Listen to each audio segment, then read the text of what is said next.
modelez pas sur le monde présent. Un verset de la Bible qui interpelle fort cette dernière génération. Romains 12, 2. Et ne vous modelez pas sur le monde présent, mais que le renouvellement de votre jugement vous transforme et vous fasse discerner quelle est la volonté de Dieu, ce qui est bon, ce qui lui plaît, et ce qui est parfait. Ce verset est riche d'enseignements, d'amour et d'exhortation. Que signifie donc ne pas se modeler sur le monde présent? Voici, lorsque les gens se soumettent aux exercices d'une religion humaine et à l'observation d'ordonnances et d'usages charnels, ils se modèlent ainsi sur le monde présent. Car ce sont les gens du monde qui font cela. Combien de gens, au début de la vaccination génocidaire, ont été fort sceptiques au prétendu vaccin, mais qui, plus tard, voyant le grand nombre se faire piquer, alors eux aussi, qui avaient pourtant bien fait, en accordant un scepticisme bien justifié au supposé vaccin, ont fini par se faire aussi piquer. Voilà comment les gens se modèlent sur le monde présent. Combien sont aujourd'hui des religieux, non pas qu'au début ils l'ont voulu, mais uniquement par suivisme, et sont devenus des religieux endurcis. C'est ça se modeler sur le monde présent. C'est faire les choses parce que tout le monde les fait. C'est accepter les choses parce que la majorité les accepte. Dès que nous faisons comme le grand nombre, c'est se modeler sur le monde présent, large en effet, et spacieux est le chemin qui mène à la perdition. Et il en est beaucoup qui s'y engagent. Donc dès que nos actions sont inspirées du grand nombre, on se modèle sur le monde présent. Dès que nos actions sont influencées par les décisions publiques, c'est se modeler sur le monde présent. Combien se sont fait piquer, influencés par les décisions publiques, suivant la masse des égarés, c'est se modeler sur le monde présent. Combien de gens se sont livrés à la drogue parce que leur ami se drogue, c'est se modeler sur le monde présent. C'est comme ça qu'on se modèle sur le monde présent, en faisant comme la grande majorité. Beaucoup pensent toujours que, quand une chose est votée, acceptée, appréciée, tolérée et prônée par beaucoup de gens, c'est que c'est la bonne chose à faire, ou le meilleur choix à faire, ou la bonne décision à prendre. C'est ça se modeler sur le monde présent. Aimer la mode, la drogue, la pornographie, l'idolâtrie, la convoitise des femmes et toutes sortes de vices, parce que c'est des choses courantes à tous. Alors moi aussi, je commence à les pratiquer. C'est ça se modeler sur le monde présent. Quand nos actions, nos décisions, nos choix, sont guidés et inspirés par la majorité, c'est se modeler sur le monde présent. Dès que notre modèle est la majorité, plutôt que Jésus, alors on se modèle sur le monde présent. Matthieu 7, 14. Mais étroite est la porte, et resserré le chemin qui mène à la vie, et il en est peu qui le trouvent, parce que beaucoup aiment mieux leur religion qu'une relation avec Dieu. Alors ils deviennent religieux comme tous. C'est se modeler sur le monde présent, parce qu'ils voient Dieu dans les religions, plutôt que conformément à Matthieu 6, 6. Alors, tous croient désormais que Dieu est dans les religions. C'est ça se modeler sur le monde présent. Alors pour nous éviter ce piège, Dieu nous donne une solution. Mais que le renouvellement de votre jugement des choses du monde vous transforme et vous fasse discerner quelle est la volonté de Dieu, ce qui est bon, ce qui lui plaît, et ce qui est parfait, le renouvellement de notre jugement. Donc de voir les choses avec les yeux de Dieu. 1 Samuel 16, 7. Mais Yahvé dit à Samuel, ne considère pas son apparence, ni la hauteur de sa taille, car je l'ai écarté. Les vues de Dieu ne sont pas comme les vues de l'homme, car l'homme regarde à l'apparence. Mais Yahvé regarde au cœur. Que signifie donc que Dieu ne regarde qu'au cœur? Ça veut dire que Dieu voit les choses telles qu'elles sont, sans ambiguïté et sans maquillage, donc que Dieu n'est pas hypocrite comme les hommes. Dieu ne met pas sa main sur son visage et regarde avec un œil entre la fente des doigts, tout en prétendant ne pas regarder. Non, la convoitise, l'homme appelle cela en disant « J'ai seulement regardé, c'était juste un regard ». Et donc il refuse d'appeler son péché, péché. Mais Dieu appelle le péché, péché. L'homme appelle l'adultère, concubinage. Il dit, c'est mon amante. Elle dit, c'est mon amant. Il dit, c'est ma petite amie. Elle dit, c'est mon petit ami. Voilà les noms que l'homme donne à son adultère, afin de calmer sa conscience, qu'il vit dans l'adultère. Mais Dieu appelle l'adultère, adultère, point. Prenez un sac plastique, portez-le à votre bouche, et apprêtez-vous à vomir.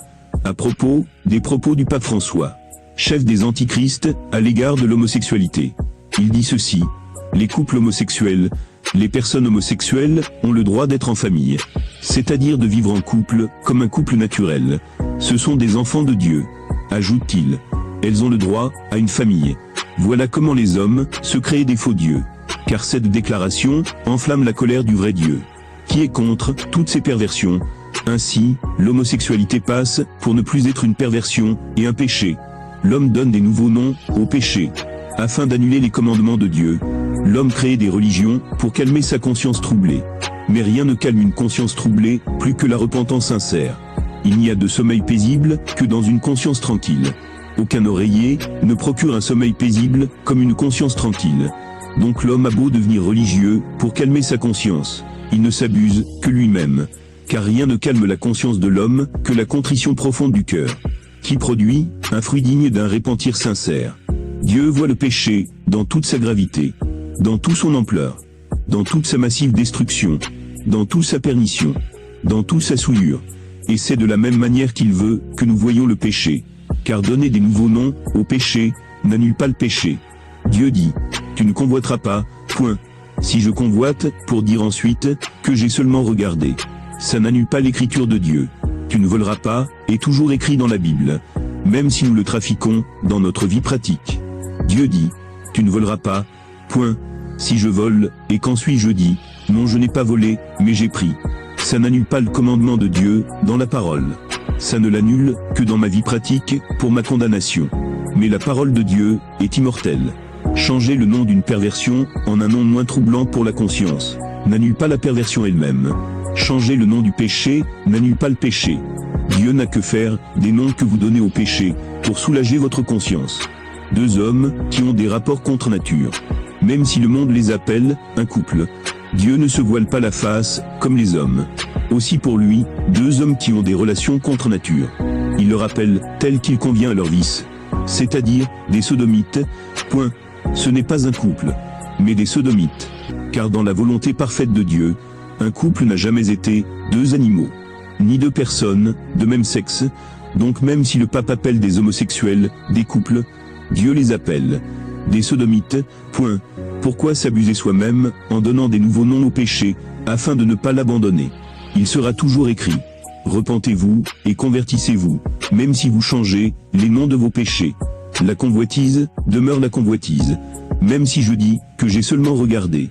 L'adultère demeure l'adultère, même si on la surnomme concubinage, etc. Quand un homme du peuple vole, on l'appelle voleur. Mais quand un président vole, on dit détournement des fonds. Mais voler, c'est voler, même si on le surnomme détournement de fonds. Quel que soit le nom qu'on donne au péché pour soulager sa conscience. Péché, c'est péché aux yeux de Dieu, le juste juge. Le renouvellement de notre jugement. Donc des choses du monde. C'est voir les choses comme Dieu les voit. Et donc voir les choses différentes des vues du grand nombre. Même si tu es taxé de complotiste, d'antisémite, de criminel et de terroriste, uniquement parce que tu es une personne réfléchie, vois les choses différentes de tout le monde. C'est pas parce que tout le monde accepte sans discernement et sans aucune réflexion la piqûre du prétendu vaccin que toi aussi tu dois accepter. C'est ça le renouvellement de notre jugement des choses du monde. Ce qui nous fait alors basculer vers le bien par le mépris du mal. Lorsque notre jugement des choses du monde est renouvelé par la sagesse de la vérité de Dieu, par la sagesse que donne la vérité de la parole de Dieu. Et ça c'est la consécration personnelle pour Dieu, à savoir une mise en garde contre les influences pernicieuses du monde. Le domaine même de Satan, comme quiconque, sait le voir aujourd'hui. Il ne suffit pas de marcher dans la séparation extérieure du monde. Nous avons besoin d'un renouvellement continuel de notre jugement des choses du monde. Éphésiens 4, 22. À savoir qu'il vous faut abandonner votre premier genre de vie et dépouiller le vieil homme qui va se corrompant au fil des convoitises décevantes. Convoitise décevante. C'est pas convoitise encourageante, mais décevante. Si tu acceptes que toutes tes convoitises, des femmes, de la mode, des richesses, et de n'importe quelle convoitise que ce soit, elles sont décevantes. Exactement comme le dit Dieu, et non encourageantes comme on le pense soi-même. Alors c'est le début du renouvellement de ton jugement. C'est que tu commences à voir les choses comme Dieu les voit, ce qui te conduira évidemment à la crainte de Dieu, à l'obéissance à Dieu, à vouloir toujours plaire à Dieu. Si Dieu dit que toute convoitise quelle qu'elle soit est décevante, c'est qu'elles sont décevantes. Et si tu acceptes le discernement de Dieu et l'en fais tien, alors ton jugement des choses du monde se voit ainsi renouvelé. Tu ne vas plus tendre ton bras à un vaccin génocidaire, parce que tout le monde tend son bras au chiffre de la bête. Tu ne vas plus livrer ton corps aux substances toxiques, parce que c'est courant à toute la jeunesse. Tu ne vas plus prôner le crime féminin, surnommé avortement, parce que plusieurs femmes prônent ce crime. Tu ne vas plus défendre la perversion homosexuelle, parce que la grande majorité la défend. Éphésiens 4, 23 à 24. Pour vous renouveler par une transformation spirituelle de votre jugement, et revêtir l'homme nouveau qui a été créé selon Dieu, dans la justice et la sainteté de la vérité, en ne nous laissant pas souiller par l'esprit de notre époque, par les convoitises de notre génération, par les habitudes et les opinions courantes, médiatiques, par les doctrines courantes, religieuses, qui ne connaissent pas Dieu et qui vivent dans les ténèbres de leur cœur enténébré. Ce n'est que de cette manière que nous pouvons croître dans la connaissance de la volonté de Dieu, et devenir ainsi capables de prendre les bonnes décisions, et de faire les bons choix qui plaisent à Dieu, à savoir ce qui est bon, ce qui lui plaît, et ce qui est parfait. À l'exemple de Jésus, notre précieux Sauveur, et notre parfait modèle, il vint dans ce monde pour accomplir la volonté de Dieu, et dans toutes les tribulations de son douloureux chemin, il accomplissait toujours ce qui était bon, ce qui était agréable à Dieu, et donc plaisait à Dieu. Jean 8, 29. Et celui qui m'a envoyé est avec moi. Il ne m'a pas laissé seul, parce que je fais toujours ce qui lui plaît, en apprenant l'obéissance par les choses qu'il a souffertes. Hébreux 5, 8 à 9. Tout fils qu'il était, il apprit de ce qu'il souffrit, l'obéissance.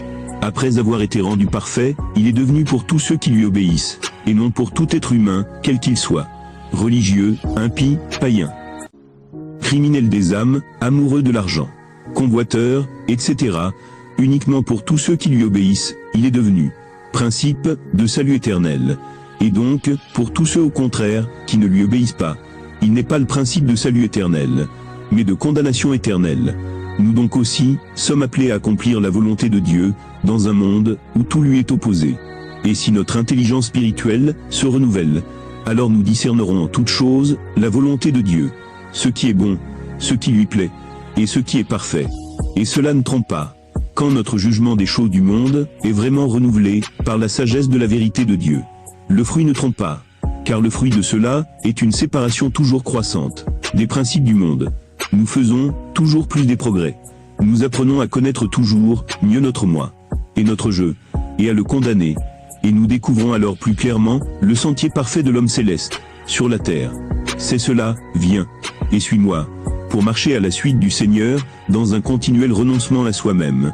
Et nous sommes donc satisfaits de la place que Dieu nous assigne, du chemin qu'il nous trace. Nous sommes gardés d'avoir une haute pensée de nous-mêmes, au-dessus de celle qu'il convient d'avoir. Romains 12, 3. Au nom de la grâce qui m'a été donnée, je le dis à tous et à chacun. Ne vous surestimez pas, plus qu'il ne faut vous estimer. Mais gardez de vous une sage estime, chacun selon le degré de foi que Dieu lui a départi. Si la vraie foi aide à avoir une sage estime de soi-même, c'est que c'est uniquement l'incrédulité qui recherche toujours les choses élevées, le premier rang, par négligence précisément, de ce que Dieu place devant nous. Si nous avons conscience d'avoir reçu de Dieu quelque chose à faire, cela donne à nos cœurs de l'assurance et éveille en nous le sentiment de notre responsabilité.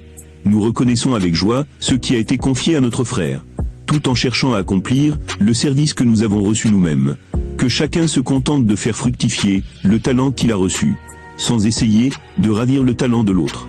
Ce qui empêche ainsi de faire fructifier ton propre talent, par convoitise du talent de l'autre, et donc t'empêche de faire la volonté de Dieu, t'empêche de faire ce qui est bon, ce qui plaît à Dieu, et ce qui est parfait aux yeux de Dieu. Réfléchis donc bien à tes actions prochaines. Aujourd'hui les gens courent après les laïcs, les j'aime, plutôt que la crainte de Dieu.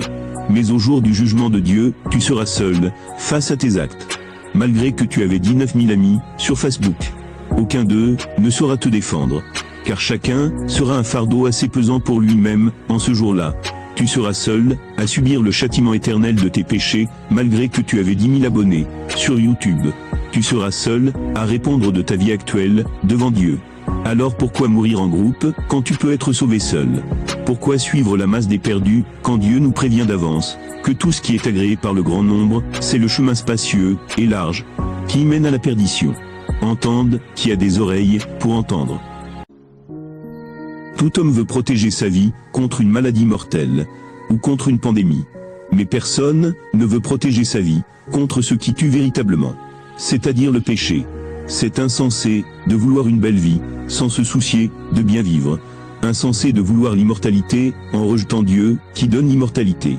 Insensé de poursuivre la gloire d'une heure avec la bête, plutôt que la gloire éternelle de Dieu. Insensé de vouloir avoir la vie éternelle en refusant de faire ce qui est requis. Insensé de prétendre au royaume de Dieu en se complaisant dans la pratique du péché qui nous éloigne de celui-ci. Une maladie mortelle ne peut tuer que ton corps. Mais la mort du corps n'est rien à côté de la mort de l'âme. Qu'est-ce que donc la mort de l'âme? Pour les athées et pour quiconque l'ignore, la voici. 2 Thessaloniciens 8-9.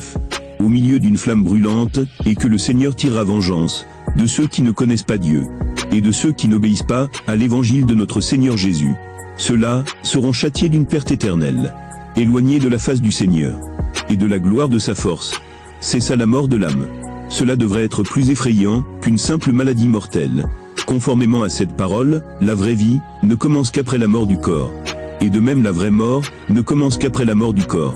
La vraie vie, commençant après la mort du corps, est réservée à ceux qui se sanctifient encore et encore, à ceux qui ont fini avec le péché.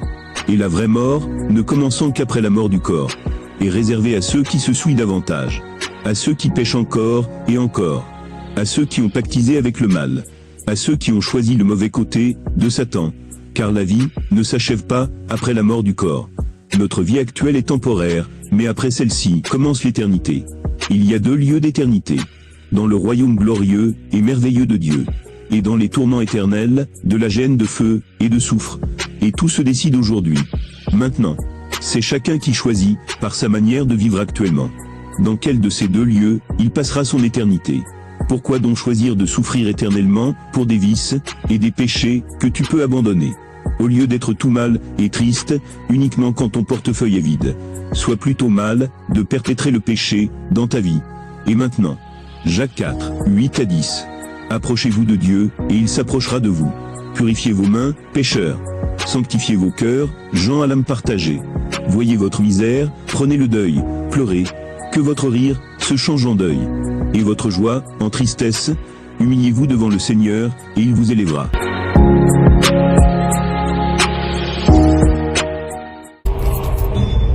Mais si quelqu'un des morts va vers eux,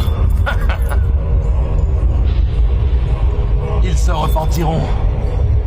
Non, s'ils n'écoutent pas Moïse et les prophètes, ils ne se laisseront même pas persuader par quelqu'un qui ressusciterait des morts. Je t'en prie. Non. Je t'en prie. Non. Je t'en prie.